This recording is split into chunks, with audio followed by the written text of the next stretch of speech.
이 습관은요, 성공에 있어서 가장 중요한 마인드 세팅에 정말 큰 도움이 됩니다. 마인드를 구체적으로 이야기하자면 나 자신을 믿는 힘이에요. 아무리 많은 지식이 쌓여도요, 이거를 펼치기 위해서는 실행력이 필요한데요. 그러려면 나에 대한 믿음이 필요합니다. 이런 믿음이 없으면 오만 가지 것들이 우리를 아무것도 하지 못하게 가로막아요. 왜냐하면 나 자신을 믿지 못하니까 결국 두려움이 우리를 이겨버리거든요. 그런데 나 자신을 완전히 믿는다는 게 참 쉽지 않죠. 난 내가 완전하다고 믿을 거야! 라고 생각한다고 되는 게 사실 아니에요. 나를 믿으려면은요, 내가 내 스스로를 믿을 수 있게 작은 성취들을 반복적으로 이루어내셔야 합니다. 이 작은 성취를 우리는 작은 습관 한 개를 가지고 시작할 수 있어요. 아침에 일어나서 5분 동안 스트레칭 하는 거, 아침에 일어나서 물 한 잔 마시는 거, 출근해서 직장 내 모든 사람들에게 웃으면서 인사하는 거, 이렇게 작지만 이거를 매일 반복하다 보면은요, 우리 뇌가 이 친구 보소 좀 하는데? 이렇게 나를 인정하게 돼요. 그리고 나를 무언가 꾸준하게 해낼 수 있는 사람으로 인식을 하게 되고 조금씩 자기 자신을 인정하는 힘이 생기게 되는 겁니다. 그래서 이런 작은 성취를 계속적으로 만들어 나가는 것이 정말 중요해요. 그런데 50일 동안 매일 1시간 나 자신을 위해 공부하는 거는 작은 습관이 아닙니다. 정말 대단한 습관을 만들어내는 거예요. 선생님들께서는요, 이 50일을 해냄으로써 나 자신에 대한 굳건한 믿음을 가지게 되실 겁니다. 제가 생각하는 가장 큰 성과는 바로 나를 믿는 힘이 생기는 거라 생각해요. 내가요, 내 스스로를 믿지 못하면요, 어느 누구도 나를 인정하지 않아요. 사람들은 정말 귀신같이 압니다. 우리의 어투, 눈빛, 제스처를 통해서 이 사람이 본인이 하는 이야기에 확신이 있는지 너무나 잘 압니다. 잘 되는 사람과 안 되는 사람의 한 끗 차이는요, 바로 여기에서 비롯돼요. 그래서 여러분은 이런 아우라를 가지기 위해서 건강보험에 대한 확실한 지식을 습득하셔야 되고요. 이와 더불어서 나 자신을 믿는 힘을 꼭 키우셔야 됩니다. 제대로 된 원리와 구조를 이해하는 50일 플랜 공부로 내가 가진 지식에 대한 확신을 가지고요. 50일 루틴을 통해서 나 자신을 믿는 힘까지 더해지면 50일 플랜 후 여러분은 분명 이전과 다른 나를 보게 되실 겁니다. 그러니까요, 꼭 50일 플랜 성공해내셔야 됩니다.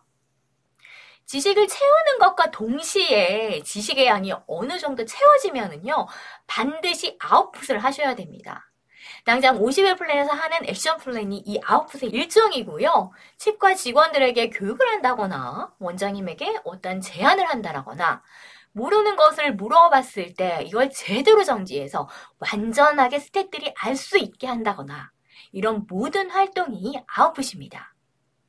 내가 아는 것을 나만 알지 말고 그 누군가에게 말로 설명하고 정리하는 활동들이 모두 아웃풋에 해당돼요. 그리고 이 아웃풋을 할 때 이 성공의 법칙을 지킨다면 선생님들께서는 훨씬 빠른 성장을 하게 되실 겁니다. 제가 만난 성공자들은요, 모두 이 성공의 법칙을 통해서 빠른 성장과 성공을 이루어냈어요. 저 또한 작고 큰 성취들을 이룰 수 있었던 건 이 법칙을 철저하게 지켰기 때문입니다. 왜냐하면 이제 저 같은 경우에는 마케팅 공부나 이런 것들을 많이 하는데요. 모든 마케팅에서 집중적으로 생각하는 게 뭐냐면 첫 단계에서 제일 마지막 단계로 가면 거기서 집중하는 거는 결국 우리가 모은 고객, 치과에는 환자겠죠. 이 환자들을 어떻게 모아서 주기적으로 뭔가를 구입하는 고정 고객으로 만들 것인가라는 거예요. 이게 마케팅의 핵심이고 결국 모든 대기업이나 이런 데들도 요게 됐을 때 안정적인 성장을 할 수가 있는 거거든요. 치과들이요, 지금 잘 되더라도 이게 계속 잘 될 거라는 보장은 없잖아요. 이 치과가 지속적으로 장기적으로 잘 되려면 뭐가 필요하냐면 환자가 오는 기간 자체가 길어야 됩니다. 1년 단위로 환자가 왔다 없어지고 왔다 없어지고 왔다 없어지고 한다면 우리는 신규에 계속 마케팅에 돈을 투입해야 되고 이거에는 또 한계가 있어요. 왜냐하면 진짜 큰 덩치 큰 막 돈을 어마어마하게 쏟아붓는 대형 치과들이 생기기 때문에 그런 치과랑 맞붙어서 사실 싸우기가 어렵다는 거죠. 그렇기 때문에 항상 생각해야 될 거, 집중해야 될 거, 도대체 이 환자들을 어떻게 쌓을 것인가? 그냥 없어지는 환자가 아닌 우리 병원에 한 번 온 이 환자들을 어떻게 우리의 핵심 고객층으로 만들어서 계속 가지고 갈 것인가. 이 병원을 오래 하시려면 그게 굉장히 중요하거든요. 이거를 놓치면 다 놓치는 거예요. 그래서 장기적 관점에서 치과가 풀어야 할 과제는요. 바로 어떻게 환자를 쌓아갈 것인가입니다. 여기서 중요한 거는 환자를 쌓으려면 반복 재구매가 가능한 진료가 있어야 돼요. 구매라고 하니까 좀 그렇긴 한데 상품도 그렇거든요. 결국 반복 재구매가 가능한 상품이어야지 장기적으로 가기가 쉬워요. 치과도 마찬가지라는 거죠. 이 환자들이 계속해서 우리 병원에서 할 수 있는 진료가 있어야지만 이 환자들을 계속해서 끌어갈 수 있겠죠. 그러므로 인해서 이 환자들로 인해서 발생되는 진료비뿐만이 아니라 소개 환자를 창출해서 이것들이 계속 선순환 구조가 가도록 해야 된다는 거죠. 앞으로 갈수록 경쟁은 치열해질 겁니다. 이 경쟁에서 살아남으려면 환자의 내원 기간이 늘어나야 돼요. 환자가 6개월만 오고 안 오고 환자가 1년만 오고 안 오고 이런 치과들은 갈수록 힘들어질 수밖에 없어요. 계속 마케팅 비용을 쏟아 부어야 되거든요. 근데 그렇게 가기 굉장히 어렵죠. 최근에는 또 코로나나 이런 것들 때문에 결국 우리 병원에 탄탄한 환자층이 뒷받침되지 않으면 그런 거에 의한 타격을 어마어마하게 입는다는 거죠. 그렇게 접근을 해보면 우리가 환자한테 계속적으로 진료할 수 있는 게 뭐가 있어요? 몇 개 안 남아요. 일단 치주하고 예방 이거 두 가지밖에 없습니다.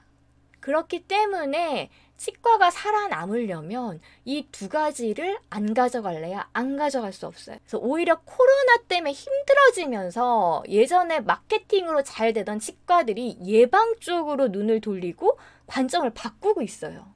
그래서 예방도 우리 병원이 차별화하려면 가져가지 않으려 가져갈 수 없는 진료 중에 하나고요. 근데 이건 사실 당장 도입하려면 힘든 부분이 많이 있으실 거예요.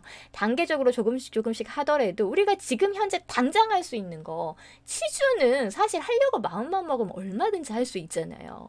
이거는 꼭 가져가셔야 된다는 거죠. 환자가 주기적으로 우리 병원에 와서 치주 치료를 받을 수 있는 시스템을 만드셔야 된다는 거예요. 우리가 이 환자의 치주 관리를 계속적으로 할 수 있는 시스템을 만들어야 된다는 거죠. 특히나 임플란트 치과는 반드시 가져가셔야 돼요. 기본적으로 임플란트 환자 같은 경우 내원기간이 굉장히 짧은 경우가 많습니다. 제가 아는 치과 같은 경우에도요. 10년 전에는 임플란트 환자가 바글바글 했대요. 근데 10년이 지났는데 지금 임플란트 환자가 없어요.